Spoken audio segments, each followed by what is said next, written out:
Cerita diawali dengan memperlihatkan sepasang kekasih yang merupakan agen MI6 bernama Emily dan Matt, di mana mereka mendapat sebuah misi bersama dari atasannya untuk mencuri sesuatu dari seorang teroris yang saat itu sedang mengadakan sebuah pesta di rumahnya. Dengan menyamar menjadi tamu undangan, mereka mulai berbaur dan langsung mencari keberadaan targetnya untuk mendapatkan sidik jari sebagai kunci untuk mendapatkan barang yang dimaksud. I'm Melody Lin Yoon. I just want to tell you what a beautiful home you have. My name is God. Oh, well then, enjoy the party. Thank you. Setelah mendapatkan sidik jari dari rekaman suara targetnya, mereka langsung pergi ke tempat di mana alat yang akan dicurinya berada, di mana mereka dengan mudah mendapatkan alat itu yang ternyata merupakan sebuah kunci sistem kontrol industri yang dapat mengontrol sejumlah infrastruktur penting dunia seperti pembangkit listrik, bendungan, bahkan reaktor nuklir sekalipun. Devices in hand. Excellent. What is this thing, Chuck? You heard of an ICS key? A what key? Industrial Control Systems. Ketika kunci yang berbentuk kotak itu didapatkan, tiba-tiba saja alarm keamanan berbunyi, membuat Matt dan Emily harus ketahuan, di mana para penjaga yang menyadari jika barang tuannya telah dicuri pun langsung mengecek situasi dan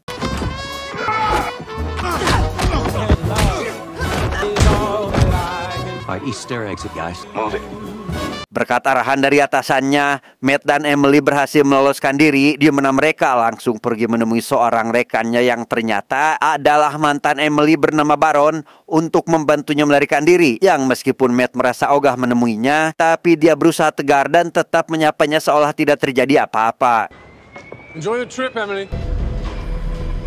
Setelah memasuki pesawat yang disiapkan Baron, mereka tampak bersantai untuk menikmati perjalanan jauhnya, di mana dalam perjalanan itu Emily mengaku jika dirinya saat ini mengandung anak Matt sambil mengeluarkan beberapa tes pack untuk membuktikan kehamilannya. Mendengar keterangan dari kekasihnya itu, Matt pun akhirnya mengajak Emily untuk menikah karena dia sendiri sudah siap untuk menjadi seorang ayah dan ingin segera membangun bahtera rumah tangga bersama orang yang dicintainya. Amin.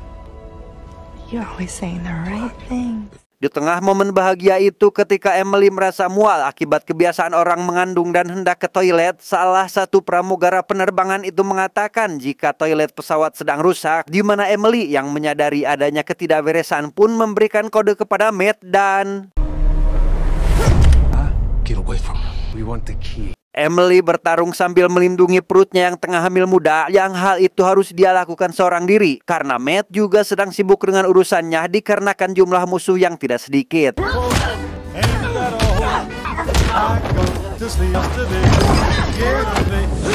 Si pramugara tidak sengaja menembak pilot penerbangan itu, membuat pesawat yang mereka tumpangi langsung terjatuh, sehingga Matt dan Emily harus melindungi kunci sekaligus mencari cara agar mereka bisa selamat dari insiden itu.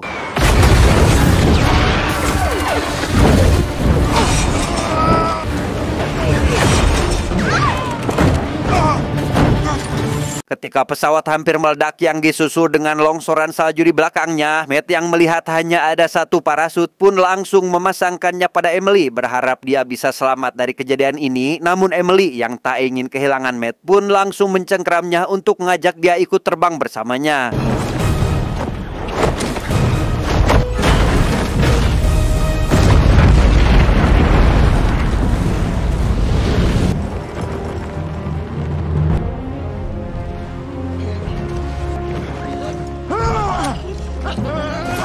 Momentum yang dirasa pas itu membuat Matt dan Emily berpikir untuk kabur dari pekerjaannya sebagai agen rahasia, di mana mereka akan menjadi warga sipil dengan menggunakan identitas baru, pergi ke negara yang jauh, dan membiarkan departemennya menganggap jika mereka berdua telah mati.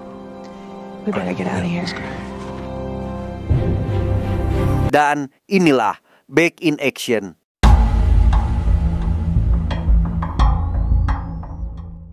Lima 15 tahun kemudian, Matt dan Emily kini hidup tenang bersama kedua anaknya bernama Leo si adik dan Ellie si kakak, yang seperti keluarga konvensional pada umumnya, di setiap pagi selalu ada saja kerusuhan yang terjadi antara ibu dan anak, sedangkan Matt tetap bersikap tenang dan masa bodoh tanpa menghiraukan adu mulut antara ibu dan anak itu.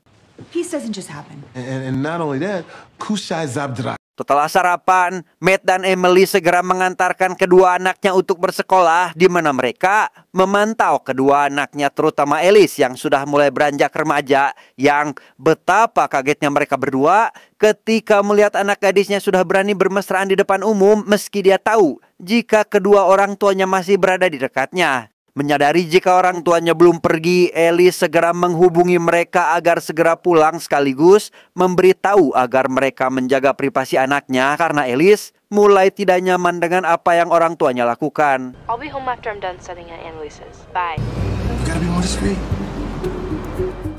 Malam harinya, terlihat Emily sedang ngedumel akibat ucapan anaknya tadi pagi, di mana kegiatan itu langsung terhenti ketika mendengar suara notifikasi dari laptop sang anak yang terus saja berbunyi. Dan sebagai orang tua, tentu dia merasa penasaran dengan isi dari notifikasi tersebut sehingga membuatnya nekat dan gatal untuk segera melihatnya. Secara sembunyi-sembunyi Emily membuka laptop milik Elise yang kala itu sedang kerja kelompok di rumah temannya, yang meskipun laptopnya belum terbuka, Emily sempat melihat isi pesan dari teman Elise yang dia rasa cukup aneh bagi anak yang melakukan kerja kelompok, sehingga Emily yang sudah sangat penasaran pun mulai menerkasan di laptop sang anak untuk melihat pesan yang dikirimkan oleh teman-temannya. Betapa depresinya Emily karena tidak ada satupun password yang berhasil membuka laptop tersebut, sampai ketika dia menutup laptopnya, salah satu stiker laptop itu terkelupas yang membuat Emily merasa penasaran dengan isi di dalamnya. Namun ketika akan melihat isi di balik stiker itu, Matt tiba-tiba saja datang membuat Emily sangat kaget dibuatnya. Tanggung karena rahasianya sudah terbongkar, Emily pun menjelaskan jika anak mereka berbohong soal kerja kelompok. Namun hal itu masih perlu divalidasi lewat chat dari laptop milik sang anak, di mana hal itu tidak ditanggapi serius oleh Matt yang menganggap jika anak mereka juga butuh privasi. Meski sempat mendapat larangan dari suaminya, Emily tetap membuka laptop itu dari bantuan sandi yang dituliskan oleh Elise di balik stiker yang terkelupas tadi, yang betapa kagetnya mereka berdua setelah mengetahui jika anaknya sedang berpesta di tempat yang sangat jauh. I didn't think they were doing it again after what happened last year. What happened last year? I don't know. I think it had something to do with a girl named Molly. Tanpa basa-basi lagi, mereka berdua langsung pergi ke lokasi yang dimaksud, dan sesampainya di tempat itu yang ternyata adalah sebuah bar, mata Emily langsung sibuk untuk mencari keberadaan anaknya. Dan setelah berhasil menemukannya, ia pun langsung mengajak Matt untuk menjemput sang anak, di mana rekan Elise yang merasa tidak dihargai di tempat itu pun mencoba untuk menahan Matt dan Emily, yang tanpa mereka sadari jika hal itu merupakan sebuah kesalahan. Not so fast.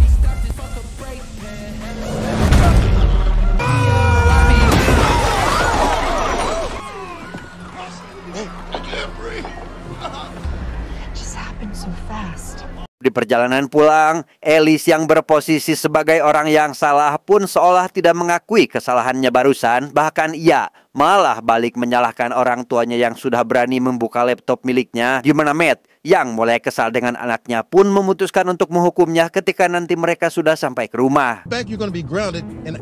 Sesampainya di rumah pun pertikaian antara tiga orang itu kembali berlanjut. Bahkan kali ini Matt juga turun tangan untuk menghadapi anaknya yang semakin lama semakin menjengkelkan. But do you want to mess with her after you see what she did to them human beings? I can't stand you. Setelah pertarungan tadi, Emily malah bernostalgia dan meminta suaminya untuk mencoba kembali peruntungannya dengan menjadi pasangan agent, di mana hal itu tentu langsung ditentang oleh sang suami, yang pada akhirnya mereka berdua melakukan hal ini sebagai pangbabaler agar Emily tidak berpikiran seperti itu lagi.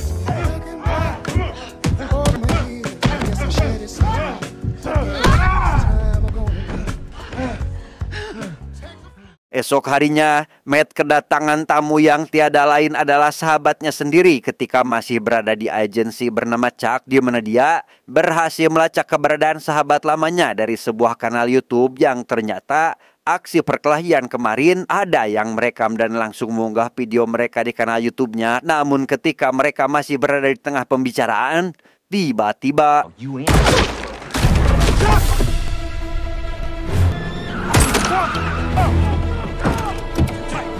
Dengan sebuah pengalihan sederhana, mereka berdua langsung kabur untuk menjemput kedua anaknya di sekolah. Yang di perjalanan menuju ke sana, Emily merasa aneh dengan pasukan itu yang pastinya datang untuk mengambil kunci dari mereka. Sedangkan keberadaan kunci itu sendiri sudah hilang 15 tahun lalu dalam tragedi kecelakaan pesawat. Agar istrinya tidak bertanya-tanya lagi, Matt akhirnya mengakui apa yang selama ini dia sembunyikan dari sang istri, di mana Matt rupanya memegang kunci itu yang dia simpan di kediaman ibunya Emily, di mana Matt yang tidak ingin kunci itu jatuh ke tangan orang jahat pun memutuskan untuk menyimpannya di tempat aman, yaitu rumah ibu mertuanya. You hid it at my estranged mother's house, and you lied about it for 15 years. Di tengah pertengkaran kecil itu, mereka yang masih berada dalam pengejaran pun terus berusaha menghindari para pengejarnya, dan dengan bantuan sebotol soda, Matt dan Emily berhasil menumbangkan orang yang mengejarnya dan langsung tancap gas untuk segera menjemput anak-anak.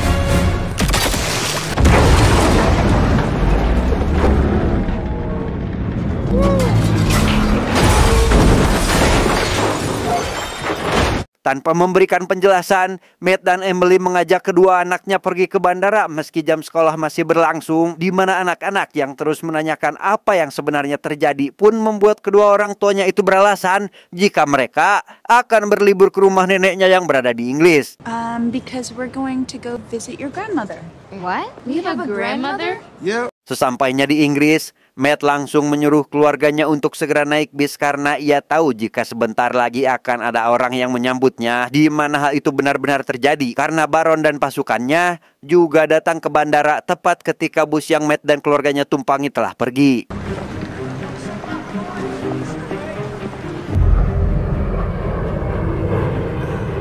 Layaknya seorang profesional, Emily berhasil menggasap salah satu mobil penumpang bus untuk mengantarkan kepergian mereka. Sementara Baron yang terlambat dalam acara penyambutan langsung menyuruh asistennya untuk memeriksa seluruh CCTV bandara, melacak semua sidik jari, termasuk ponsel yang keluarga Matt gunakan agar mereka dapat segera ditemukan. We'll need a full CCTV sweep of the airport. They can't stay invisible for long. Di perjalanan, Matt dan Emily menyita ponsel milik kedua anaknya takut mereka mengaktifkan internet, yang hal itu akan sangat berbahaya karena Matt tahu jika Baron dapat melacak keberadaan mereka dengan mudah. Come on. Thank you.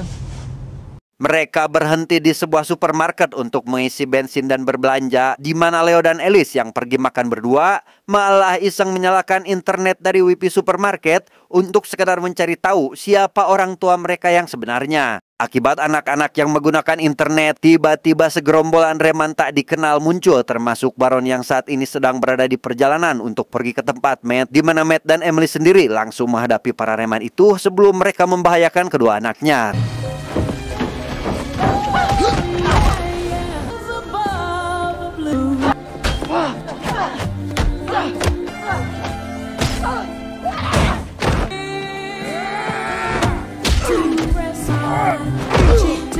Setelah membawa kedua anaknya pergi, mereka malah berpapasan dengan Baron yang langsung mengejarnya, di mana mereka memanfaatkan sebuah mobil yang membawa gorong-gorong di dekatnya untuk menghalau Baron agar tidak bisa mengejar mereka.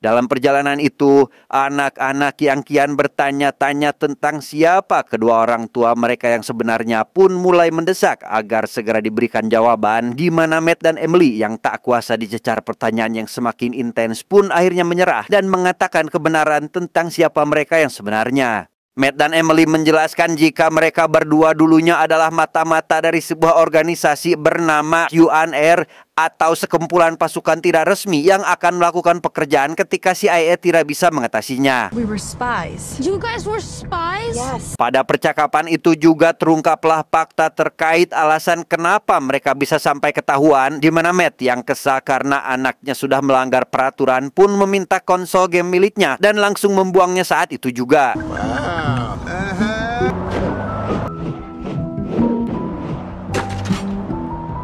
Baron yang kebetulan masih melacak keberadaan Matt akhirnya mengikuti arahan dari GPS yang berasal dari game konsol milik Leo, di mana Baron tidak mengetahui jika lokasi yang dia ikuti merupakan arah yang salah. They can't be that far away. Singkat cerita, sampailah mereka semua ke pavilion milik sang nenek, di mana Emily sebagai anak tegas dari pemilik rumah itu pun tak kesulitan untuk memasukinya, meski pagar rumah itu dipasangi sandi keamanan yang ternyata tidak pernah dirubah meski sudah puluhan tahun lamanya.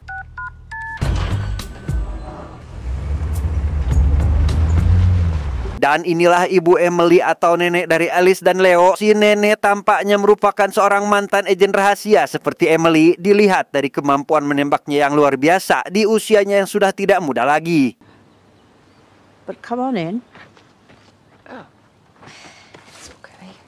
Ketika sedang mengobrol di dalam rumah, keluarga besar itu kedatangan satu lagi pemilik rumah baru yang ternyata adalah suami muda si nenek yang baru saja memulai kehidupan barunya, di mana fakta baru itu sangat membuat Emily terkejut seolah tak percaya jika dirinya memiliki seorang ayah tiri. Karena ada urusan penting yang harus dibicarakan, Matt langsung menyuruh kakek tirinya untuk membawa anak-anak pergi bermain, sedangkan dia dan Emily ingin berbicara enam mata bersama si nenek terkait kunci yang 15 tahun lalu ia sembunyikan di area rumah. Could you show the kids around? Okay, do you guys happen to like incredible stuff? Bukannya membahas terkait kunci yang sangat penting bagi keselamatan keluarga Matt, mereka terutama Emily dan ibunya malah berdebat tentang kasih sayang seorang ibu, di mana si nenek yang melihat jika Alice mengintip pembicaraan mereka mulai membuat sebuah skenario seolah Emily sangat dibenci oleh anaknya, sehingga Alice yang mendengar hal itu merasa sedikit menyesal atas tingkah buruk yang ia tunjukkan kepada kedua orang tuanya. Well, you have conveniently forgotten that you begged me to go. Alice yang saat itu sedang melihat-lihat foto ibunya yang masih muda dikejutkan oleh kedatangan si nenek yang langsung berbicara sopan, tak seperti tadi ketika mereka baru pertama kali bertemu, di mana hal itu sengaja dilakukan si nenek di depan Emily agar tetap dianggap sebagai ibu atau nenek yang tidak baik. I dedicated my life to the service. That didn't leave much time for her. Baron sendiri berhasil mendapatkan informasi tentang di mana saat ini keluarga Matt berada, yang setelah ditelusuri lebih jauh, rupanya Matt berada di rumah seorang veteran agen MI6 yang melegenda yang tiada lain adalah si nenek, sehingga Baron yang merasa jika hanya mereka sajalah yang ke sana, langsung membentuk 3 kelompok untuk memeriksa lokasi tersebut. She's an MI6 girl boss, a legend. Setelah menerima perintah dari Baron, pasukan MI6 pun langsung diterjunkan ke lapangan untuk mengecek lokasi kediaman si nenek, berharap bisa segera menemukan kunci yang selama ini mereka cari. Matt dan Emily sendiri pergi ke sebuah tempat di area rumah yang nampaknya sudah tidak terurus lagi, di mana tempat itu lebih mirip seperti bangunan bawah tanah yang ternyata di sanalah Matt menyembunyikan kuncinya selama 15 tahun ini. Namun setelah berhasil mengambil kembali kunci itu, mereka tiba-tiba mendengar suara helikopter sehingga langsung pergi keluar untuk melihat situasi nenek dan kedua anaknya. Side door by the kitchen. Mereka berdua masuk lewat pintu dapur dan mendapati kedua orang tuanya sudah berada dalam kondisi terikat, dan setelah melepaskannya, Matt dan Emily segera pergi ke lantai atas untuk mencari keberadaan putranya, tetapi Please, hands up. Don't move.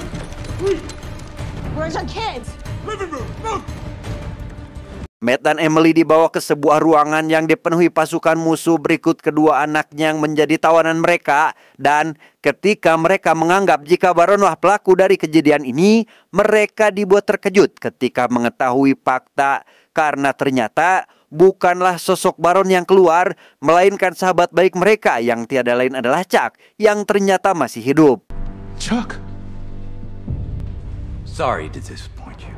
I kinda hope that I trained you better than that. Rupanya Chuck menggunakan sebuah bola darah sebagai efek visual agar terlihat benar-benar tertembak di depan Matt dan Emily, yang hal itu membuat mereka termotivasi dan secara tidak langsung membawa Chuck kepada kunci yang selama belasan tahun ini dia cari. It's time to let it go, man. Si nenek yang merupakan seorang agen tentu tidak ingin diam saja ketika melihat ada 2 orang penjaga mendekatinya, di mana ia langsung mengambil senjata yang disembunyikan di dalam kitchen set sehingga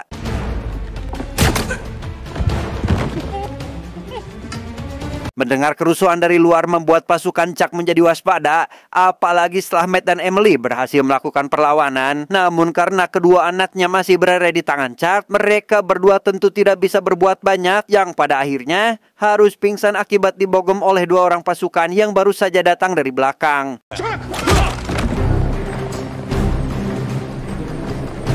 Ketika Matt dan Emily sedang pingsan itulah, Chuck memutuskan untuk segera pergi dari sana, membawa serta Leo dan Alice agar Matt dan Emily tidak bisa bertindak macam-macam terhadapnya.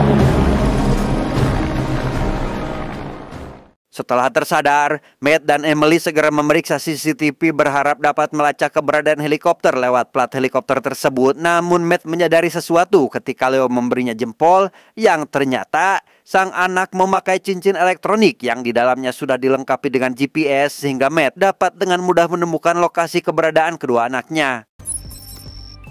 Tate Malden. You don't want a tuxedo? Of course. Any good agent would. Singkat cerita, malam pun poek. Dengan meminjam tuxedo milik mertuanya, Matt dan Emily segera pergi ke tempat di mana anaknya berada, yang meskipun mereka berdua sudah berhasil masuk, tapi mereka masih belum menemukan lokasi pasti anaknya itu.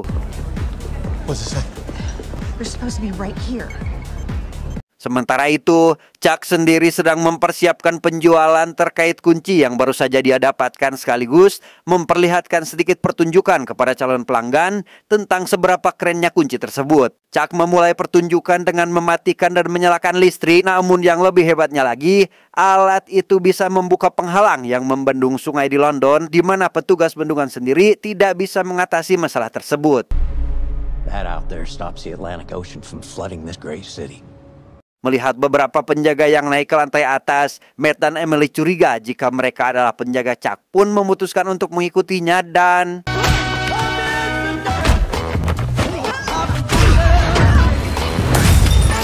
baru saja menyelesaikan pertarungan, datanglah Baron dan pasukannya, membuat Matt memohon agar penangkapan mereka ditangguhkan sampai berhasil menyelamatkan kedua anaknya, di mana dengan senyuman tipis, Baron menjelaskan jika kedatangannya tidak untuk menangkap Matt dan Emily, melainkan Chuck yang menjadi si penjual dari kunci yang selama ini Baron cari. I'm not going to arrest you now that I know that you weren't here to sell the key.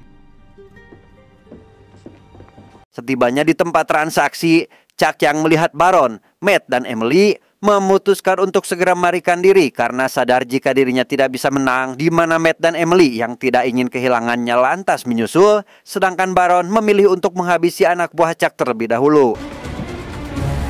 Team 2, get kids to the boat right now. Come on. Baru saja keluar dari gedung, Matt dan Emily langsung dihadang oleh para reman sewaan Chuck yang beberapa hari lalu sudah mereka buat babak belur, di mana si nenek yang ternyata berada tak jauh dari sana langsung membidikan senjatanya ke arah para reman agar anak dan menantunya bisa kembali mengejar Chuck yang sudah kian menjauh.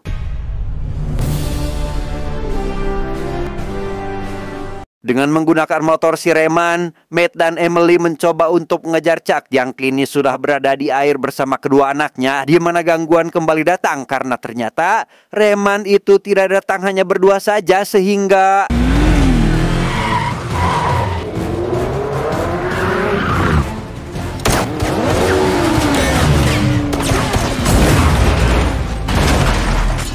dengan kecerdasannya, Emily berhasil menggasap salah satu kapal yang terparkir di pinggir danau, di mana ia langsung menjemput suaminya agar mereka bisa menyelamatkan kedua anaknya sekaligus memberikan Chuck pelajaran yang setimpal.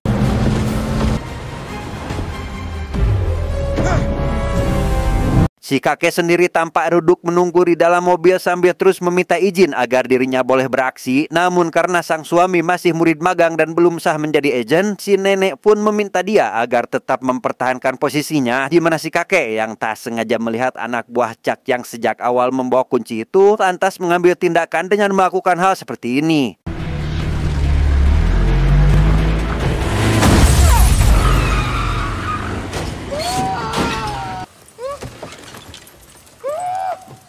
Kejar-kejaran antara Matt dan Chuck masih berlangsung sengit tanpa ada seorang pun yang berniat mengalah. Namun meski begitu, pasangan suami istri itu berhasil memasuki kapal Chuck dan menghabisi semua penjaga yang sedang berjaga. Ketika hampir mendekati palang, Matt dan Emily meminta kedua anaknya untuk melompat dari kapal sekaligus meminta si kakek agar segera menutup palang yang meskipun hal itu tampak mudah, tapi si kakek sangat berusaha keras, apalagi setelah mengalami kegagalan berkali-kali. Matt dan Emily sendiri menghajar Chuck terlebih dahulu sebelum mereka melompat dari kapal yang bersamaan dengan itu, tepat beberapa meter sebelum mendekati palang, si kakek akhirnya berhasil melakukan pekerjaannya sehingga